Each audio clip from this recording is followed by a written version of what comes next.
Yes, good afternoon. Good afternoon. Yeah, I'm excited because of the energy this team has, and it's just like we are starting in the morning, but we are late in the afternoon. But otherwise, I want to be grateful to Ganson and Shaw to invite Humana people to people. To come and share the impact of the development created through the used clothes. And I think I associated myself with this work when I was much younger than I am right now. I'm sure with a little gray hair there, tells you a story that I've been around for some time.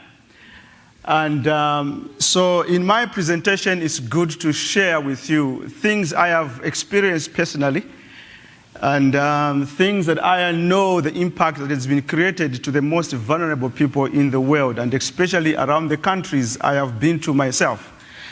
And over the years that I have been around, it is good that this story is a story that I can tell, and a story that I can proudly say of the harvest, the income the used clothes has done in the world. And as someone has said, I'm Moses, born of course a Malawian, but Malawi, and then my mother is Zambian, and I took my mother's nationality, and of course I've worked with the children for many years, 17 years, and you can imagine that. But I also now moved in to take a bigger work in Botswana because of the work that I did in the world. And I think Robert Redford did host the work we're doing because of the second-hand clothes. In those years, I was slightly younger. And I am representing the Federation for Association Connected to International Movement of Humana People to People. So we are going to look on this work on a very big global work instead of narrowing down into Botswana. But I'm proud also to share with you my personal story, what I'm doing in the country of Botswana. Yes, I think you can see this is where our work is. To tell you the story in the north, you know, a number of us are coming from the north who are in this room. I can see there are very few Africans here. And in the very remote parts of the world. So you can already see that this is where our income is generated from. And the work started very small many years ago in Europe to start collecting clothes. And those clothes meant a lot for the people in refugee camps at that time, without thinking about huge monies and many clothes of metric tons that we're talking about right now. But those few clothes that were collected meant a lot in Southern Africa. And that time there was apartheid. So those clothes there affected a lot more parts in these countries because of the wars at that time. But it is from there, and then of course also clothes collected from here. What has happened is that these countries here are actually benefiting a lot in terms of creating development, and also in the Asian countries there. But now there are 31 member countries that are within the Federation in 45 countries. And that's slightly not a joke over the 40 years. And to create that development in 40 years, some people have struggled for more than that. But second-hand clothes has influenced a lot more development work that impact the most disadvantaged people in our country. It's a Swiss association that is giving services to its members, the 31 countries in different parts of the world. Here I want to tell a story that over these years, here is 15 million people that are involved in the programs, that the second-hand clothes are actually have impacted and have an influence on a larger parts of the world. And you will notice that the most poorest countries of the world in this graph, in this pie, are the ones that are actually benefiting greatly because of this work that has happened. And you will see that those countries I would want to share,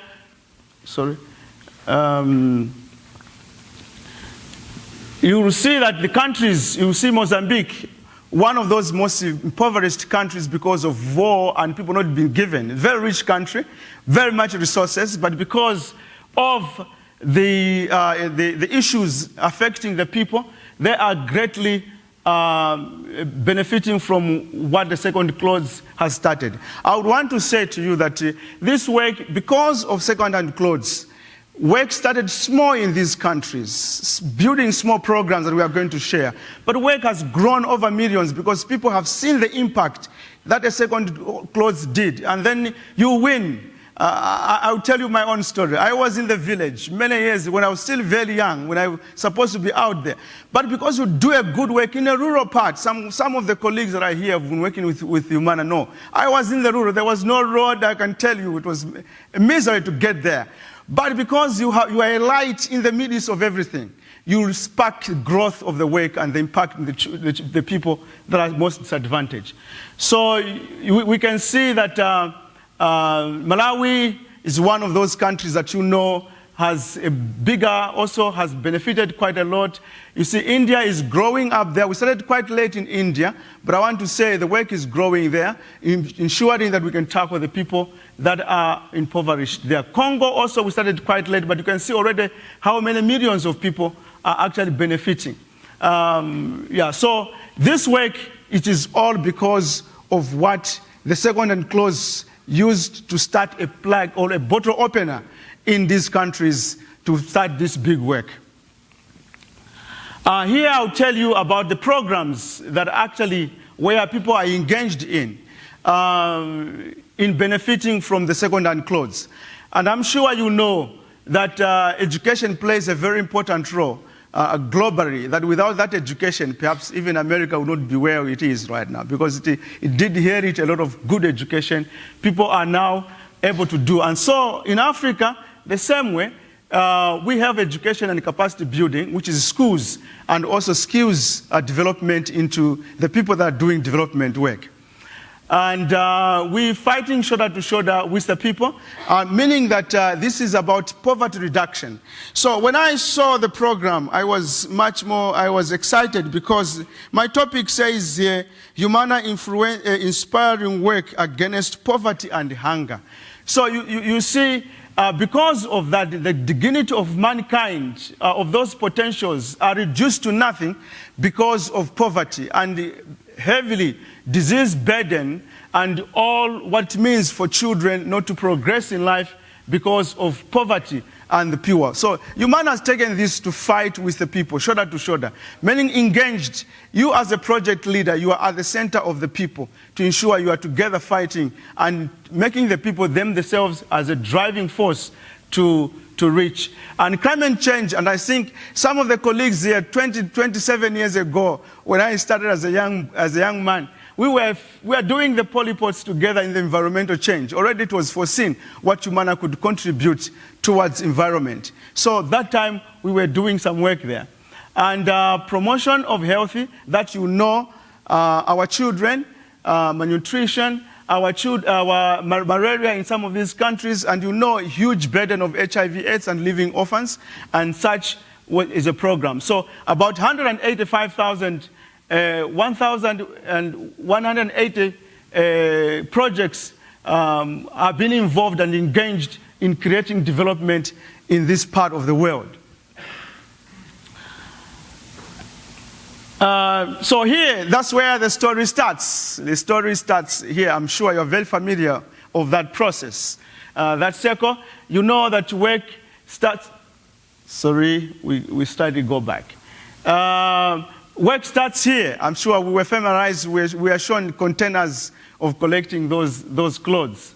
And its difficulties, but because of resilience and persistence and all consistency of that work, those clothes have been collected, taken into sorting centers that we know, and from there, some of these clothes go back into sales within our shops in the north here to generate funds, and where some of these clothes are shipped down to Africa and reused in Africa to generate incomes that goes to social projects.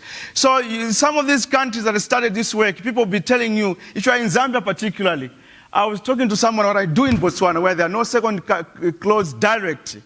And then I was telling about what I'm doing. Then someone says, but is this work somewhere else in part of the Africa? I said, yes. I said, JPP is doing second-hand, is doing some greater works around education. He says, I know about them doing clothes. So they know associated, a lot of Africans who associate our work in some area countries with only second-hand clothes sales. But there is other work that actually is done through the used clothes. Of course, familiar, out here in the United States, we have the Planet Aid and User Gain and others that actually are collecting clothes in these areas. And as I said, with all the challenges that we got here, the regulations and whatever, but I think work has stood and many things have continued over the years. So from here, when these clothes are collected, just to repeat this, I think we are familiar with these pictures in our sorting centers. Great work there. Thank you for that contribution as well, because some clothes that are sorted here, first grades, and then also after sorting, then some clothes are shipped to create one major impact. You see a young person finding a job out there, okay? It's not many places you find young people having jobs. 17, 20, 35% of unemployment amongst the youth in the parts of Africa. But here is a smiling face telling you a better story. This is what second-hand clothes can do. But funds raised here, they go to create these programs here.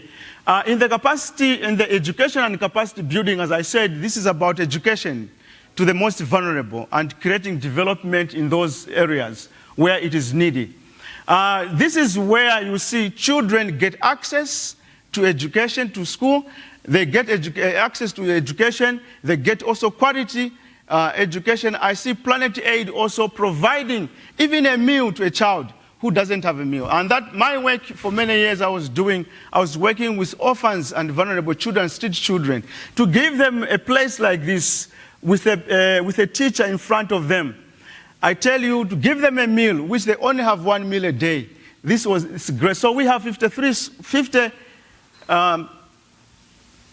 we have teacher training colleges, and we have One World University, vocational schools to give you skills and technical skills to those bricklaying, and we have children's schools, which I was, and then we have illiteracy classes for the elderly ones, and then we have 26 projects in primary school. So these numbers tell you a big story of what second-hand clothes has done. But I want to say to you, one of the work I've done is this work in particular in parts of Africa and even in Botswana. Like here, this is China, this is India. This is about children who have been left to child labor. And you may not talk about Botswana finding child labor there because there's diamonds there, but children are in farms with their parents or looking after those farms. So this is a great work these schools are doing to support a child in these countries. Here is a teacher who has graduated from our teacher training college, who is providing, and we know the need of a teacher. We need that the world needs teachers, but much more in the rural parts. Not many young people who graduate want to go into the rural areas. But we provide a very special school that when we train our teachers, they are looking forward to create development. And I'm sure a few of those development instructors you have talked to here, they can attest to what I'm saying here, that the work, they are here now, back home. But they will tell you how they dream to be in Africa because they can see the greater need they were able to create out there. So our teachers there are trained special to ensure that they can create this knowledge or impart knowledge to be a center of a child, but also to be a community development person within the community in the rural areas. So there's double, triple tasks, a teacher that we train in our colleges that is supposed to create development in the communities. And here is creating access to children, providing quality education, and there is enthusiasm, as you can see, from our kids to learn and to make sure that they can become. I can tell you over these 27 years that I have good stories of engineers who graduated through those that went in my hands. There are engineers who have, civil engineers that now are there working, social workers, teachers. So this work that secondhand clothes has contributed has enormous results out there in the world. Make a jet with me and visit some parts of Africa where I am, and I'll be able to tell you these stories. And here is another work. Here we are training a project leader, because all our projects that we have seen, either schools, either child aid projects, we have the TCE projects you're going to see. We have a school which is called the Frontline Institute in Zimbabwe. And this was meant politically to dismantle all the apartheid issues and create our own institute so that we are all independent to create human capital for parts of Africa where we needed development. So you see, these are educated and given skills to foster development in their own communities. And interestingly, and you may say, hey, Moses, what about those bicycles? What are they doing here? Why are not they not in class? But they learn to travel, to learn to get closer to the people. Because our work is about the people. Our work is to engage the people. Our work is to know the issues affecting the people. And once we know the issues that are affecting the people, we become part of the solution, as they are the driving force of the solution in their communities. So these bicycles, they go in the communities, nearby communities, and also across other countries within Southern Africa to see how things are affecting the people and be part of that development. And this way continues from education and capacity building into fighting shoulder to shoulder. And as I said, this is merely to reduce poverty or eliminate poverty in some of those communities, creating hope and to people who do not just have hope.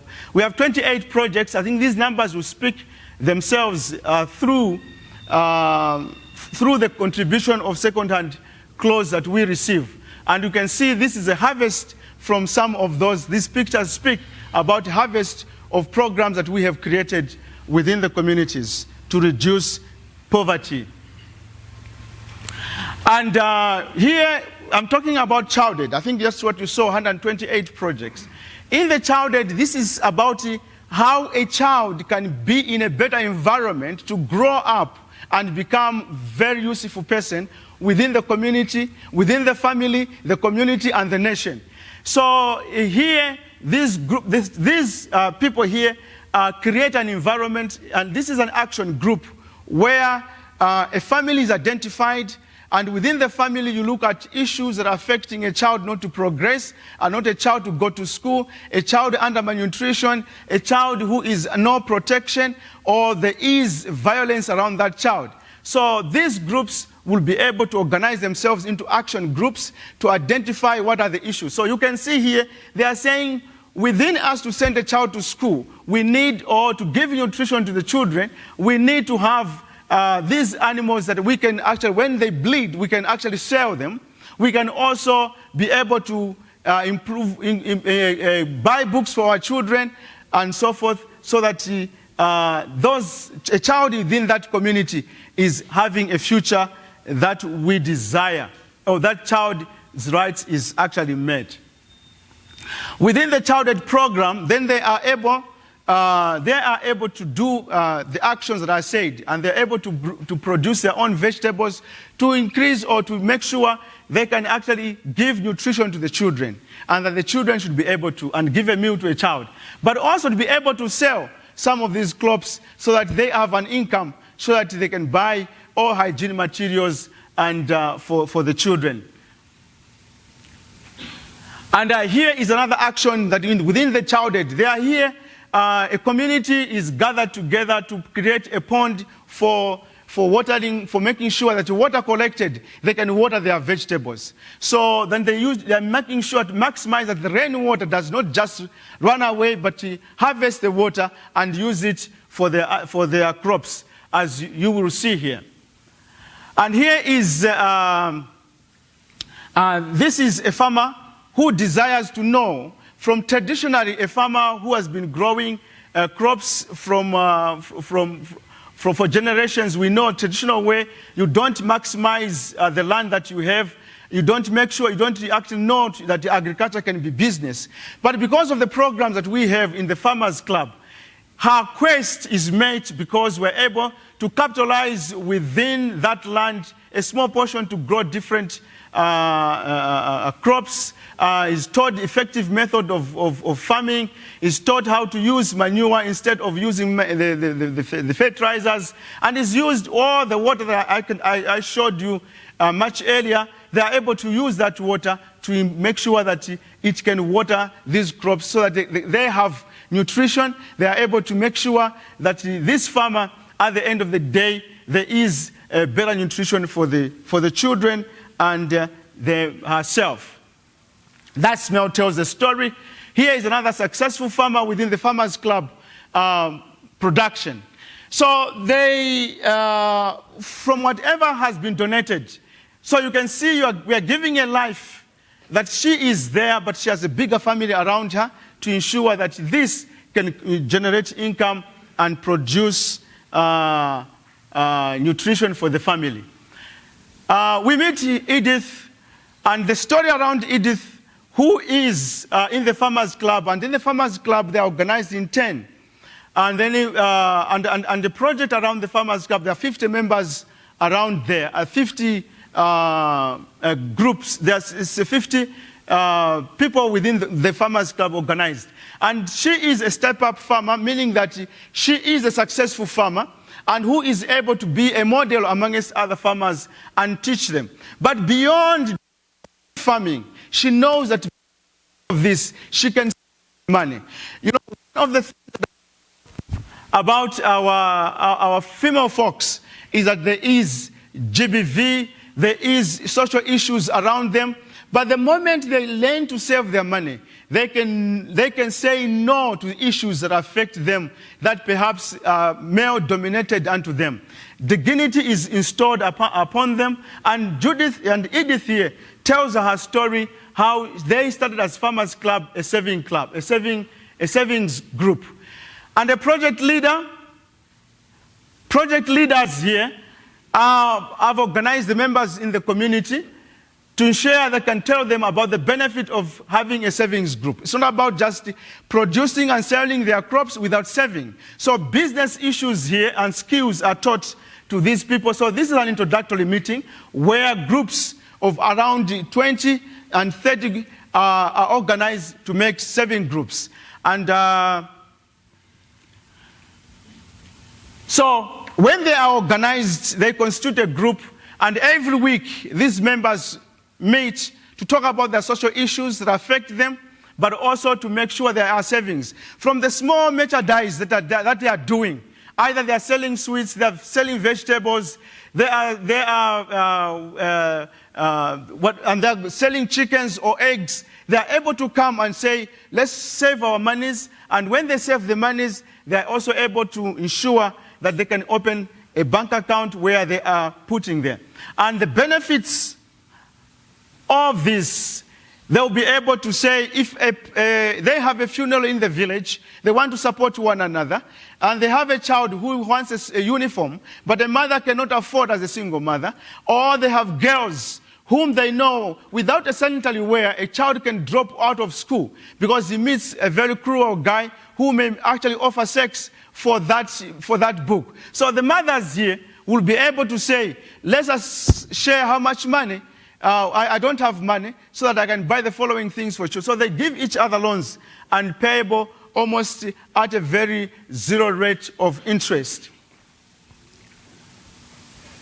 And here is another farmer who has been taught in the program about tree planting to make sure we can also have to impact or influence or be able to mitigate the issues of climate change. So this farmer here has started his garden or his nursery to ensure that he can grow the trees. And this is about to do afforestation. As you can see out there, that this village has huge problem of deforestation. And within within the Farmers Club, there are these farmers who have taken this to ensure that they can only not do that, but use this as a business for selling the seedlings, and that they should be able to improve their own welfare and be able to improve their living condition within their families. And this is also work I personally did many years ago. And the humble work out here is because of that contribution from the second-hand clothes. I know in the 80s, 90s, when I started the work, it was pure second-hand clothes. We never had donations, the USAID and whatever monies we're getting. We only had second-hand clothes to do this work. And we did huge plantations and contributed to improve the soils because of tree planting within the communities, and be able to have fruit gardens, which trees people didn't have, to improve the nutrition of the people.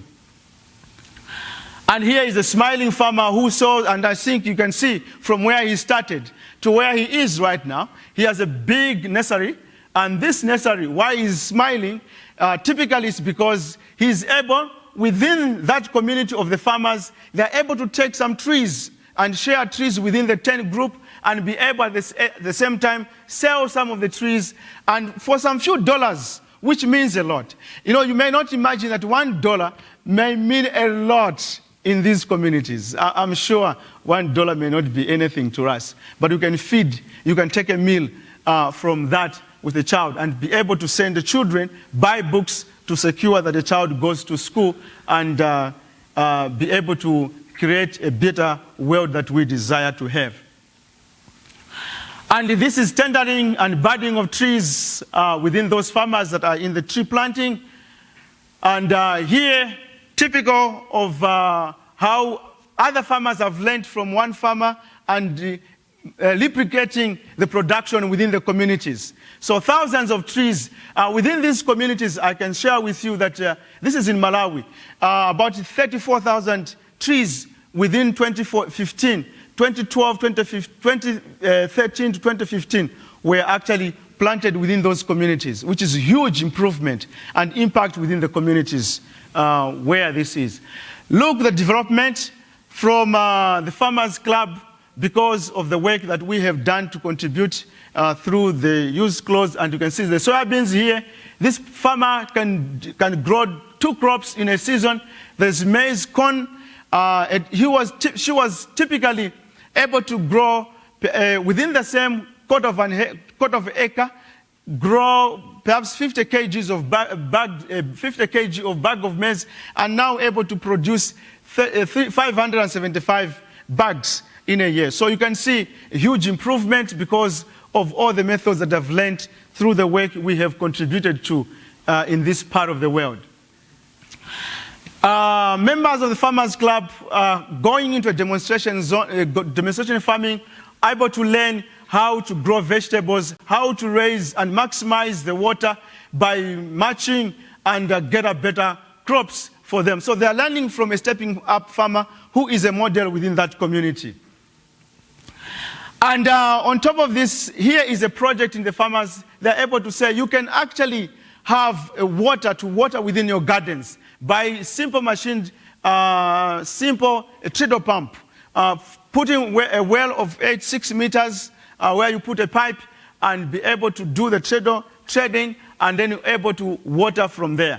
And huge impact, because you are able to grow crops from rain-fed and to the summer crops here, the winter crops that you are able to grow, and then you are able to having that and create food you never had, and able to sell, and able to diversify from what you have been doing. So all these mechanisms, because of the work that has been coming out from the north to contribute to this part of the world.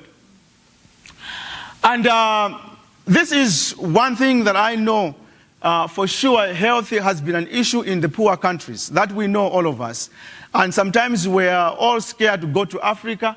And because when you talk about malaria, you talk about HIV and AIDS, it says, if I greet someone, will I not get infected? But I want to tell you, this work has been done quite well.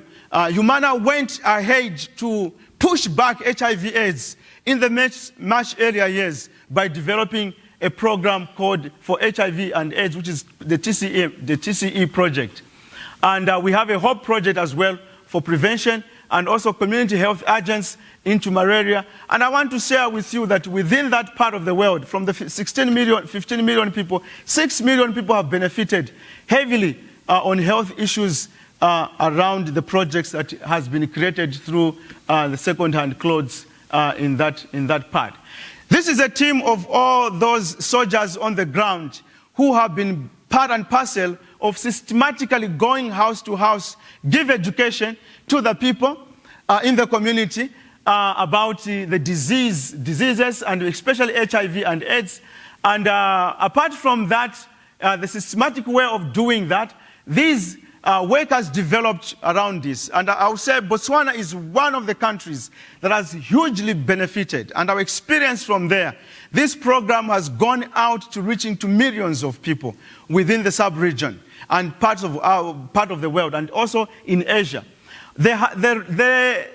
Through the second-hand clothes, a model was developed 15 years ago. And that model meant that we had to go into Botswana, where half of that population was already infected. And people were dying by 2,000. That was quite a lot. It's one of the highest prevalence HIV AIDS in the world. And, but we're grateful because of those experiences. Government invited us as Humana people from Zimbabwe to carry out that work. I want to say that PMTCT, child transmission to mother-to-child transmission, is almost zero rate in Botswana. It's 99 of a child. Even if the parents are all infected, they're infected, and the child is being born, it's 99% success. So almost no child in Botswana is born of HIV. That's a big story, big success. But all the experiences are gathered from our contribution as well. But also what has happened over the years is that most all this work of HIV treatment and getting treatment and adherence was done at a facility level. But right now, because of our contribution, I want to say, when I went into Botswana, I did a pilot project on home testing, to test people in their homes, so that those who have stigma, we will find them in their homes and get them tested and make sure that they can go to clinic only to get the treatment. And this is what we are doing right now. It has scaled in the country. We are now testing people in their home, in their own homes. So, meaning taking a service to the people. This is what we are contributing. But further, the new developments in treating all, there's a program now where we have to ensure that we can suppress the virus. Because once you suppress the virus, you almost not infect someone. So what we are doing now, we are also going to take treatment into their homes. We are taking the drugs into their homes where people are. Instead of trying to people say, travel with $20 to the facility. He says, no, I may not want. But because we don't want to avoid any death, zero death on HIV, and those are the developments, because we can see that. And this is all possible because of these clothes. Because of the clothes. And so when I entered here, I'm quite proud. Because the success story of the second-hand clothes, that's what you see in this presentation of mine. Otherwise, I thank you so much for listening, and thank you for your energy to pay attention. Apart from a few who are trying to doze, but we have woken them up at the end of the day. Thank you so much. Thank you so much.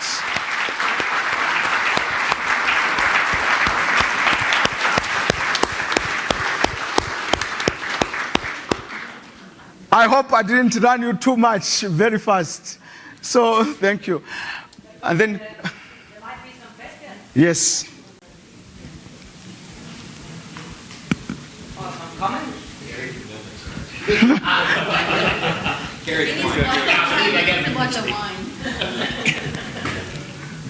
Everyone is going to like this question. You mentioned in your presentation that there are 50 farmers in a farmers club. Now, are there 50 in a farmers club? Because when I checked, it said that most farmers clubs are made of 5 groups of 50, which would make it 250. Oh, okay. I can answer the question. Okay. In the farmers club, just one club, okay, one club consists of 50. Thank you very much. But a project, then that's 250. But that's a project and a farmers club. These are 2 different things.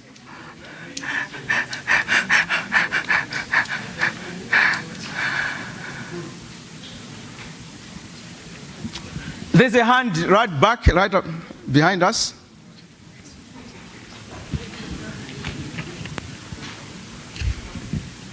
Okay, I just have a quick question about the sales of used clothing with Humana. Because I know you sell in Mozambique, Malawi, Angola, but why not in Botswana? Come again? Why don't you sell the used clothing in Botswana? Oh, okay. What we use, Botswana does not receive clothes direct. But what Botswana does that from Planet Aid and all other Norway and those who are fundraising, and then they send us some donations based on the work that we are doing in the country to contribute to what we're doing. I think that's what I can say.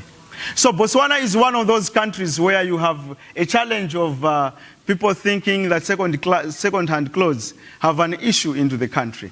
But of course, they don't know how much the Chinese clothes also do much harm to those countries. So, But is it forbidden? yeah, it is forbidden. Yeah, of course, some clothes come into the country. But for you to do that, it's very, very expensive. And I'm sure there's been a lot of work that we've tried as the Federation to try and bring clothes there, but it has been an impossible issue. You don't get anything. Yeah.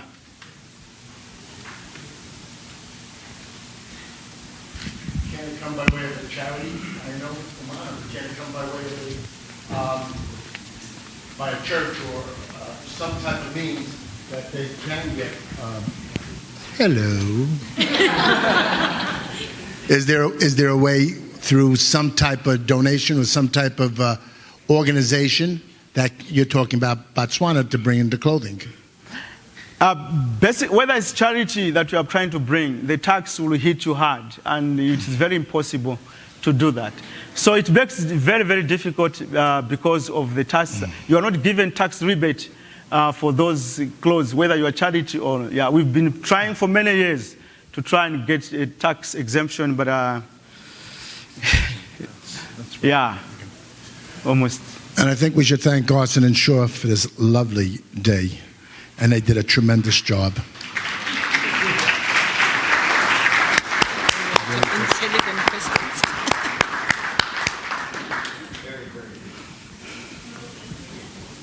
But maybe we are ready for the...